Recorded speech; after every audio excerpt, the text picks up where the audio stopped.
Halo semua, Om Swastiastu. Assalamualaikum warahmatullahi wabarakatuh. Shalom, nama budaya, salam sejahtera untuk kita semua. Kami dari kelompok 4, mata kuliah P2 Ekonomi Makro Lanjutan, Program Studi Ekonomi Pembangunan, Fakultas Ekonomi dan Bisnis, Universitas Udayana, yang pada video kali ini akan membawakan materi mengenai pengangguran. Nah, sebelum kita mulai ke materinya, seperti pepatah bilang, tak kenal maka tak sayang, perkenankanlah kami untuk memperkenalkan diri terlebih dahulu. Nah, ada 5 anggota dari kelompok 4. Yang pertama, Niputu Wulandari. Yang kedua, Ninyoman Adisri Ayuningsih. Yang ketiga, Kade Eka Wahyuni. Yang keempat, Yohana. Dan yang kelima, Alivio Aradea Putranto. Lalu selanjutnya, ada beberapa submateri yang akan kita bahas pada materi pengangguran. Itu yang pertama, mengenai kehilangan pekerjaan, perolehan pekerjaan, dan tingkat pengangguran alamiah. Yang kedua, pencarian kerja dan pengangguran friksional. Yang ketiga, kekakuan upah real dan pengangguran struktural. Yang keempat, pengalaman pasar tenaga kerja Amerika Serikat.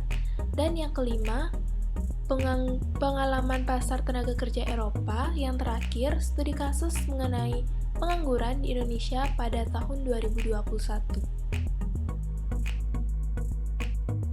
Materi yang pertama yaitu mengenai kehilangan pekerjaan, perolehan pekerjaan, dan tingkat pengangguran alamiah.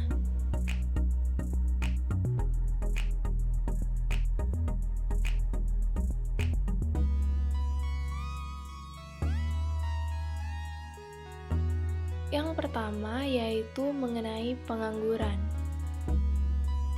Nah, jadi di sini pengangguran adalah penduduk yang tidak bekerja tetapi sedang mencari pekerjaan atau mempersiapkan suatu usaha baru, atau penduduk yang tidak mencari pekerjaan karena merasa tidak mungkin mendapatkan pekerjaan, atau penduduk yang tidak mencari pekerjaan karena sudah diterima bekerja atau mempunyai pekerjaan tetapi belum mulai bekerja.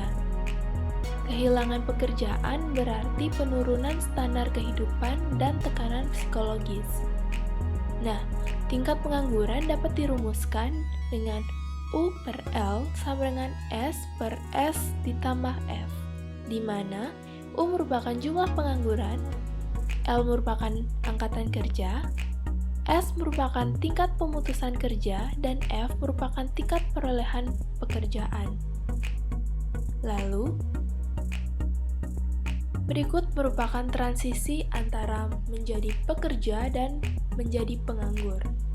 Bisa dilihat pada gambar, di mana notasi S itu menggambarkan tingkat pemutusan kerja pada bagian dari tenaga kerja yang kehilangan pekerjaannya setiap bulan. Kemudian notasi F yaitu tingkat perolehan pekerjaan, di mana bagian yang mendapatkan pekerjaan setiap bulannya.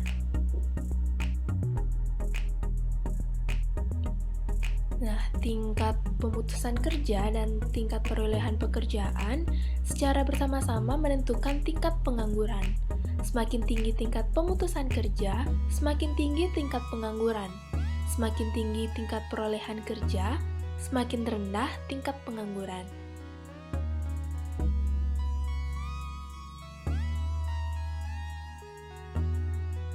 Nah, sebagai contoh, yaitu misalkan 1% dari para pekerja kehilangan setiap bulannya, di mana yang berarti S sama dengan 0,01. Ini berarti rata-rata pekerjaan berlangsung selama 100 bulan atau sekitar 8 tahun. Lalu kita anggap sekitar 20% dari penganggur memperoleh pekerjaan setiap bulannya, di mana F sama dengan 0,20, yang berarti rata-rata pengangguran berlangsung selama 5 bulan. Jadi, tingkat pengangguran pada kondisi mapan adalah, kita cantumkan rumus yang sudah dijelaskan tadi, lalu masukkan informasi-informasi yang sudah didapatkan, diperoleh hasil yaitu sebesar 0,0476%. Nah, Modal tingkat pengangguran alamiah ini memiliki implikasi yang jelas tetapi penting bagi kebijakan publik. Semua kebijakan yang bertujuan menurunkan tingkat pengangguran alamiah akan menurunkan tingkat pemutusan kerja atau meningkatkan tingkat perolehan pekerjaan. Demikian pula, semua kebijakan yang mempengaruhi tingkat pemutusan kerja atau perolehan pekerjaan akan mengubah tingkat pengangguran alamiah. Nah, selanjutnya yaitu mengenai pengangguran friksional. Pengangguran friksional adalah pengangguran yang terjadi karena kesulitan temporer, yaitu mempertemukan pencari pekerja dengan pemberi kerja atau lowongan pekerjaan. Nah, ada beberapa faktor penyebab dari pengangguran friksional. Yang pertama, ketidaksesuaian pekerjaan. Yang kedua, kinerja yang merosot. Dan yang ketiga, para pekerja di PHK karena perusahaan bangkrut.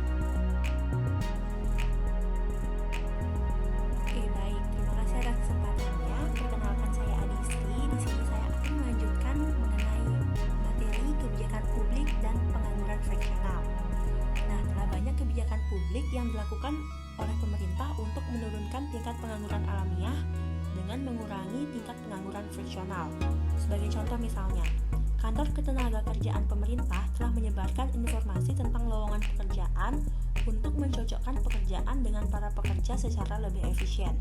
Program pelatihan ulang yang diadakan oleh pemerintah ini dirancang untuk memperlancar transisi pekerja dari industri yang sedang menurun ke industri yang sedang tumbuh. Nah, jika berhasil menaikkan tingkat pekerjaan, maka program ini secara otomatis akan mengurangi tingkat pengangguran alamiah. Sementara itu, di sisi lain, terdapat program pemerintah yang secara tidak sengaja meningkatkan pengangguran friksional. Salah satunya adalah asuransi pengangguran atau unemployment insurance. Menurut program ini, para penganggur bisa mengambil sebagian dari upah mereka selama periode tertentu setelah mereka kehilangan pekerjaan. Dengan demikian, kebijakan asuransi pengangguran ini dapat mengurangi kesulitan ekonomi para penganggur, namun dapat juga meningkatkan jumlah pengangguran friksional dan meningkatkan tingkat pengangguran alamiah. Walaupun asuransi pengangguran meningkatkan tingkat pengangguran alamiah, bukan berarti kebijakan asuransi pengangguran ini keliru. Program ini juga memiliki manfaat mengurangi ketidakpastian pekerjaan tentang pendapatannya. Oke, baik. Selanjutnya di sini saya akan membahas mengenai kekakuan upah real dan pengangguran struktural. Nah, alasan kedua terjadinya pengangguran yakni adanya kekakuan upah real atau wage rigidity yang menunjukkan gagalnya upah melakukan penyesuaian sampai penawaran tenaga kerja sama dengan permintaannya. Dalam model equilibrium pasar tenaga kerja, sebagaimana yang telah kita ketahui, upah real berubah untuk menyeimbangkan penawaran dan permintaan. Namun, upah tidak selalu fleksibel.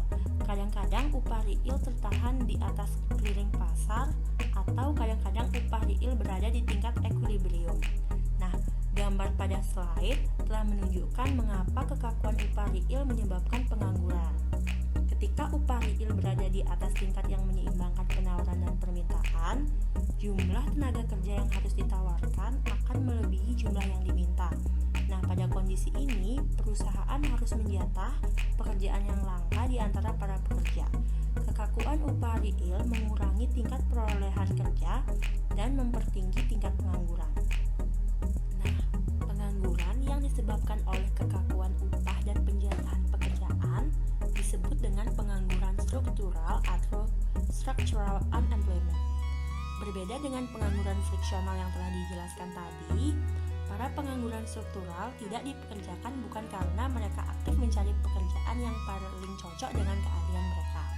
Namun, para penganggur struktural terjadi karena ada ketidakcocokan mendasar antara jumlah pekerja yang menginginkan pekerjaan dan jumlah pekerjaan yang tersedia.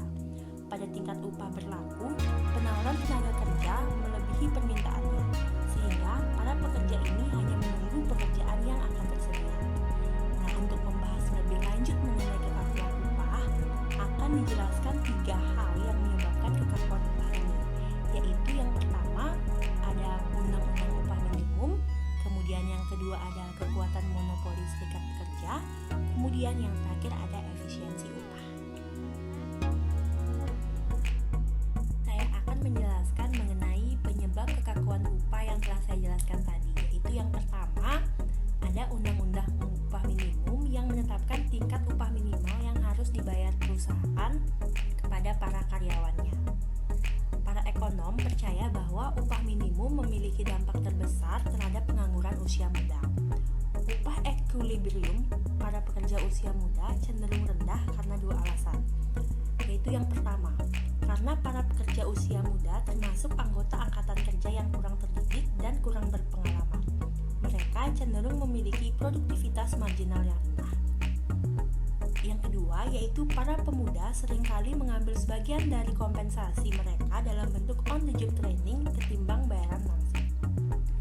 Bagi sebagian besar pekerja, upah minimum ini tidak berpengaruh karena mereka menikmati upah di atas upah minimum.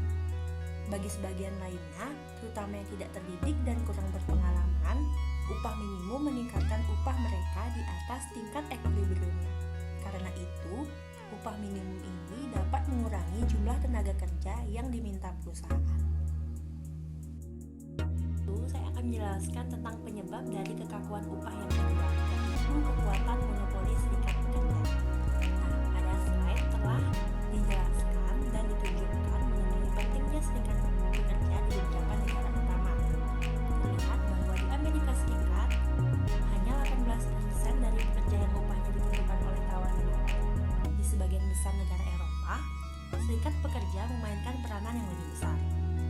Upah para pekerja yang tergabung dalam serikat pekerja tidak ditentukan oleh equilibrium penawaran dan permintaan, tapi oleh posisi tawar-menawar kolektif pimpinan serikat pekerja dan manajemen perusahaan. Seringkali kesepakatan akhir meningkatkan upah di atas tingkat equilibrium dan memungkinkan perusahaan untuk memutuskan berapa banyak pekerja yang perlu diterima. Hasilnya adalah penurunan jumlah pekerja yang dipekerjakan, tingkat perolehan kerja yang lebih rendah, dan kenaikan pengangguran struktural.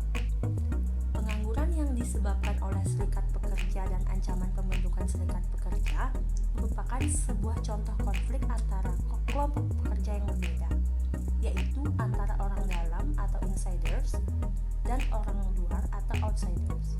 Sebagai contoh, para pekerja yang sudah bekerja pada suatu perusahaan, orang dalam biasanya berusaha untuk mempertahankan upah untuk tetap tinggi.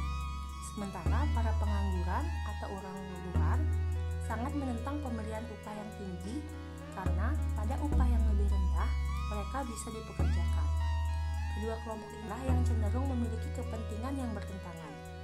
Dampak dari proses tawar-menawar terhadap upah dan kesempatan kerja sangat bergantung pada relatif dari masing-masing kelompok. Selanjutnya, upah efisiensi. Teori upah efisiensi mengajukan penyebab ketiga dari kekakuan upah selain undang-undang upah minimum dan pembentukan serikat pekerja. Teori ini menyatakan bahwa upah yang tinggi membuat para pekerja lebih produktif. Teori upah efisiensi yang pertama yang lebih banyak diterapkan di negara-negara miskin menyatakan bahwa upah mempengaruhi nutrisi. Teori upah efisiensi yang kedua yang lebih relevan bagi negara-negara maju menyatakan bahwa upah yang tinggi menurunkan perputaran tenaga kerja. Kemudian teori upah efisiensi ketiga menyatakan bahwa kualitas rata-rata dari tenaga kerja perusahaan bergantung pada upah yang dibayar kepada karyawannya. Dan teori upah efisiensi keempat menyatakan bahwa upah yang tinggi meningkatkan upaya pekerja. Jadi teori ini menegaskan bahwa perusahaan tidak dapat memantau dengan sempurna upaya para pekerja dan para pekerja harus memutuskan sendiri sejauh mana mereka akan bekerja keras. Nah, meskipun keempat teori upah efisiensi ini secara rinci berbeda, namun teori-teori tersebut menyuarakan topik yang sama, yaitu karena perusahaan beroperasi lebih efisien jika membayar pekerjanya dengan upah yang tinggi, maka perusahaan dapat menganggap bahwa menjaga upah di atas tingkat yang menyeimbangkan penawaran dan permintaan adalah menguntungkan.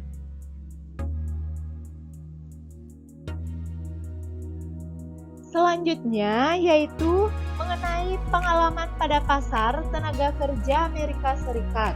Nah, terdapat beberapa fakta tambahan tentang pengangguran dengan fokus pertama pada kasus pasar tenaga kerja Amerika Serikat. Yang pertama yaitu durasi pengangguran. Nah, membahas durasi pengangguran artinya menjelaskan mengenai kondisi seseorang ketika seseorang menjadi pengangguran. Apakah kondisi itu akan berlangsung lama atau sebentar saja? Di satu sisi, jika sebagian besar pengangguran bersifat jangka pendek, maka seseorang mungkin berpendapat bahwa itu adalah pengangguran friksional dan tidak dapat dihindari. Di sisi lain, pengangguran jangka panjang tidak bisa dengan mudah dikaitkan dengan waktu yang dibutuhkan untuk mencocokkan pekerjaan dan pekerja. Jadi, data tentang durasi pengangguran bisa mempengaruhi pandangan atau pengetahuan tentang sebab-sebab munculnya pengangguran. Yang kedua, yaitu variasi tingkat pengangguran di antara kelompok-kelompok demografis.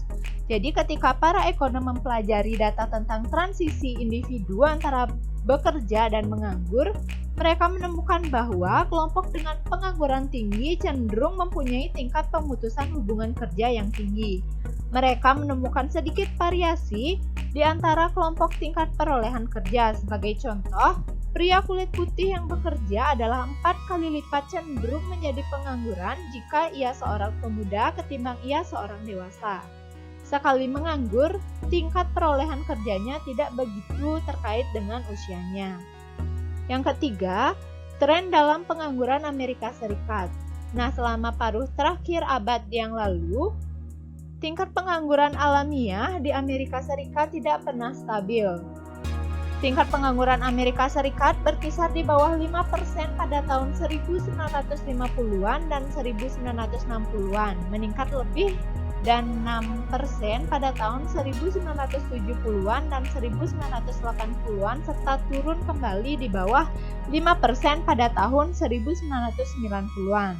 Meskipun para ekonom tidak memiliki penjelasan yang memuaskan pada perubahan ini, sebagai gantinya para ekonom mengajukan beberapa hipotesis. Yang pertama yaitu demografis. Satu penjelasan menekankan perubahan komposisi angkatan kerja Amerika Serikat. Namun demikian, para pekerja muda memiliki tingkat pengangguran yang lebih tinggi sehingga ketika generasi baby boom memasuki angkatan kerja, mereka meningkatkan tingkat pengangguran rata-rata. Lalu, ketika usia para pekerja baby boom ini bertambah, usia rata-rata dari angkatan kerja meningkat yang memperkecil tingkat pengangguran rata-rata pada tahun 1990-an. Yang kedua, pergeseran sektoral. Nah, penjelasan kedua didasarkan pada perubahan-perubahan dalam pergeseran sektoral. Semakin besar jumlah realokasi sektoral, maka semakin besar pula tingkat pemutusan hubungan kerja dan semakin tinggi tingkat pengangguran friksional. Yang ketiga yaitu produktivitas. Nah, penjelasan ketiga tentang tren pengangguran menekankan hubungan antara pengangguran dengan produktivitas. Alasan mengapa dampak tersebut muncul belum jelas. Dalam teori standar pada pasar tenaga kerja, produktivitas yang tinggi menunjukkan peningkatan permintaan tenaga kerja yang upah minimum yang lebih tinggi, tetapi jumlah penganggurannya tetap. Dan materi yang selanjutnya yaitu transisi masuk dan keluar dari angkatan kerja. Individu-individu yang memasuki dan meninggalkan angkatan kerja membuat statistik pengangguran lebih sulit diinterpretasikan. Di satu sisi, sebagian individu yang merasa diri mereka menganggur tidak serius mencari pekerjaan dan mungkin lebih tepat dianggap keluar dari angkatan kerja. Nah, pengangguran ini tidak menunjukkan masalah sosial. Di sisi lain, sebagian individu mungkin menginginkan pekerjaan tetapi setelah mencarinya dan belum juga berhasil, mereka menyerah. Para pekerja yang putus asa ini dianggap keluar dari angkatan kerja dan tidak ditampilkan dalam data statistik pengangguran. Meskipun pengangguran mereka tidak dapat diukur, hal ini tetap menjadi masalah sosial. Baik, saya akan melanjutkan menjelaskan materi. Pengalaman pasar tenaga kerja Eropa. Yang pertama, meningkatnya pengangguran di Eropa. Bisa dilihat gambar pada di slide, menunjukkan tingkat pengangguran di 4 negara Eropa terbesar, yakni Perancis, Jerman, Italia, dan Inggris. Sebagaimana yang bisa dilihat, tingkat pengangguran di negara-negara ini bertumbuh pesat. Pada Perancis dan Jerman, perubahannya terlihat sangat jelas. Rata-rata pengangguran berkisar antara 2% di tahun 1960-an dan berubah menjadi 10% pada beberapa tahun terakhir ini. Tidak ada yang tahu pasti mengenai penyebab meningkatnya pengangguran di Eropa, tetapi ada teori yang unggul. Banyak ekonom percaya bahwa masalah itu berasal dari interaksi kebijakan jangka panjang atau long-standing policy dan guncangan terbaru atau recent shock. Kebijakan jangka panjang adalah besarnya tunjangan menganggur dan dinikmati oleh para pengangguran. Lalu guncangan terbaru atau recent shock adalah turunnya permintaan terhadap para pekerja tidak terlatih dibandingkan para pekerja terlatih. Tidak dipertanyakan lagi bahwa sebagian besar negara Eropa memiliki program tunjangan yang sangat besar bagi para pengangguran. Program-program ini berjalan dengan banyak nama, yaitu asuransi sosial, masyarakat sejahtera, atau nama yang mudah saja seperti sumbangan. Banyak negara mengizinkan para pengangguran mendapatkan tunjangan secara tidak terbata, bukan hanya untuk jangka pendek saja seperti di Amerika Serikat. Jelaslah, orang-orang yang hidup dari tunjangan itu benar-benar keluar dari angkatan kerja. Meskipun ada peluang kerja, mengambil pekerjaan menjadi kurang menarik daripada tetap tidak bekerja. Namun orang-orang ini dianggap sebagai pengangguran dalam statistik pemerintah. Diagnosis tingginya pengangguran di Eropa ini tidak menghasilkan obat yang mujarab. Menurunkan jumlah tunjangan pemerintah untuk para pengangguran akan mendorong para pekerja mengesampingkan program tunjangan dan menerima pekerjaan dengan upah rendah. Namun hal itu juga akan memperburuk ekonomi, masalah yang ingin diselesaikan oleh kebijakan masyarakat sejahtera. Lalu yang kedua, variasi pengangguran di Eropa. Fakta penting pertama adalah cukup besarnya variasi tingkat pengangguran antara satu negara dengan negara lainnya. Sebagai contoh, pada musim panas tahun 2005, dicatat bahwa tingkat pengangguran di Amerika Serikat sebesar 4,9%, tingkat pengangguran di Swiss sebesar 3,6%, dan di Jerman paling besar yakni sebesar 11,6%. Meskipun pada tahun-tahun terakhir ini rata-rata pengangguran yang lebih tinggi di Eropa daripada di Amerika Serikat, kurang lebih sepertiga dari penduduk Eropa tinggal di negara-negara yang tingkat penganggurannya lebih kecil daripada di Amerika Serikat. Lalu fakta penting yang kedua adalah bahwa banyaknya variasi pada tingkat pengangguran disebabkan oleh pengangguran jangka panjang. Tingkat pengangguran dapat dibagi menjadi dua bagian: persentase angkatan kerja yang menganggur kurang dari setahun dan persentase angkatan kerja yang menganggur lebih dari setahun. Tingkat pengangguran jangka panjang menunjukkan variasi antar negara yang lebih besar daripada tingkat pengangguran jangka pendek. Selanjutnya yang ketiga, meningkatnya waktu luang di Eropa. Tingkat pengangguran tidak saja lebih tinggi di Eropa daripada Amerika. Pekerja di Eropa umumnya juga memiliki jumlah jam kerja yang lebih sedikit daripada pekerja di Amerika Serikat. Bisa dilihat pada gambar yang ada di slide, menunjukkan data berapa jam kerja yang dihabiskan oleh pekerja di 4 negara utama. Pada tahun 1960-an, jumlah jam kerja tidak berbeda jauh di tiap negara tersebut dan terjadi penurunan pada keempat negara tersebut. Tapi sekitar tahun 1980, jumlah jam kerja di Amerika Serikat cenderung konstan, sementara di Eropa terus menurun. Saat ini pekerja Amerika bekerja 20% lebih banyak daripada pekerja di Eropa Barat. Ekonom telah mengajukan beberapa hipotesis untuk menjelaskan perbedaan tersebut. Edward Prescott, pemenang hadiah Nobel Ekonomi tahun 2004, menyimpulkan sesungguhnya perbedaan yang besar antara penawaran tenaga kerja Amerika Serikat dan Jerman serta Prancis disebabkan adanya perbedaan pada sistem pajak. Hipotesis ini konsisten dengan dua fakta, yakni yang pertama, penduduk Eropa membayar pajak yang lebih tinggi daripada Amerika Serikat. Dan yang kedua, tingkat pajak di Eropa meningkat signifikan selama beberapa dekade terakhir ini. Sebagian ekonom melihat fakta ini sebagai bukti kuat adanya dampak pajak pada upaya kerja, tapi ekonom lain yang ragu beranggapan bahwa menjelaskan perbedaan jam kerja hanya dengan tingkat pajak saja membutuhkan elastisitas tenaga kerja yang tidak masuk akal besarnya. Hipotesis terkait lainnya adalah bahwa perbedaan pada upaya kerja yang diobservasi mungkin disebabkan adanya perekonomian bawah tanah. Ketika tingkat pajak tinggi, masyarakat akan memiliki insentif yang lebih besar untuk bekerja di luar buku agar dapat terhindar dari membayar pajak. Oleh karena alasan yang sangat jelas, data tentang perekonomian bawah tanah sulit diperoleh. Tetapi ekonom yang mempelajari masalah ini yakin bahwa perekonomian bawah tanah di Eropa lebih besar daripada Amerika Serikat. Fakta ini menyeratkan bahwa perbedaan jam kerja aktual, termasuk pekerjaan pada perekonomian bawah tanah akan lebih kecil daripada perbedaan pada jam kerja yang diukur. Hipotesis lain menekankan adanya peranan serikat pekerja. Seperti yang telah kita lihat, tawar-menawar kolektif lebih penting di Eropa ketimbang di Amerika Serikat. Serikat pekerja biasanya meminta jumlah jam kerja per minggu yang lebih sedikit pada saat negosiasi kontrak dan mereka melakukan lobby kepada pemerintah terkait berbagai peraturan di pasar tenaga kerja, misalnya hari libur resmi. Ekonom seperti Alberto Alesina, Edward Glaeser, dan Bruce Sacherdot menyatakan hari libur resmi dapat menjelaskan 80% perbedaan jumlah jam kerja per minggu antara Amerika Serikat dan Eropa serta 30% perbedaan penawaran tenaga kerja di dua negara tersebut.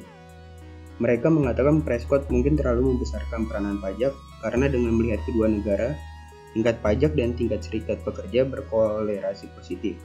Akibatnya pengaruh dari pajak yang tinggi dan serikat pekerja yang banyak tersebar sulit untuk dipisahkan.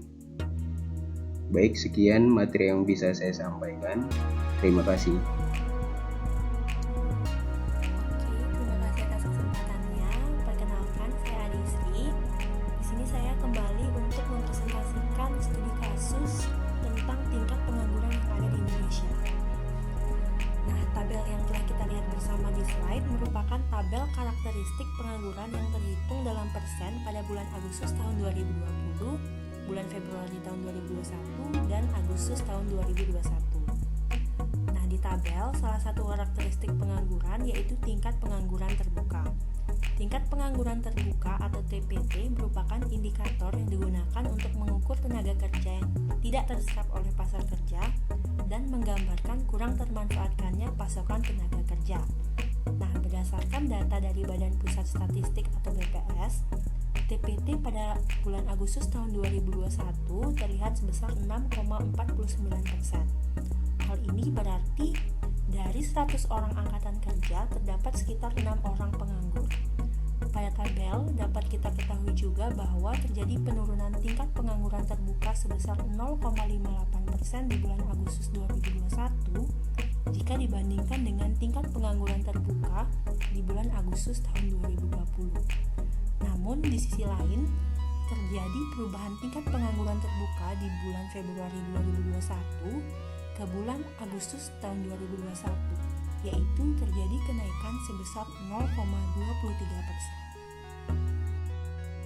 Selanjutnya yaitu bisa kita lihat sama-sama di slide, yaitu terdapat tabel yang menunjukkan dampak COVID-19 terhadap penduduk usia kerja di bulan Agustus tahun 2020 dan bulan Agustus di tahun 2021.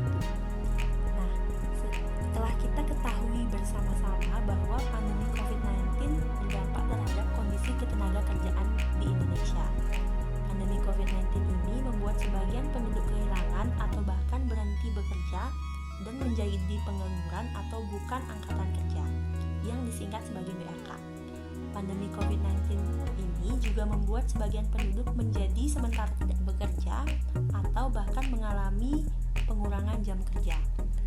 Berdasarkan data dari Badan Pusat Statistik atau BPS, pada bulan Agustus di tahun 2021, komposisi penduduk usia kerja yang terdampak COVID-19 terdiri dari 1,82 juta orang pengangguran, lalu terdapat 700.000 orang bukan angkatan kerja atau BAK, lalu selanjutnya ada 1,39 juta orang yang sementara tidak bekerja karena COVID-19, lalu terdapat 17,41 juta orang penduduk bekerja yang mengalami pengurangan jam kerja karena COVID-19.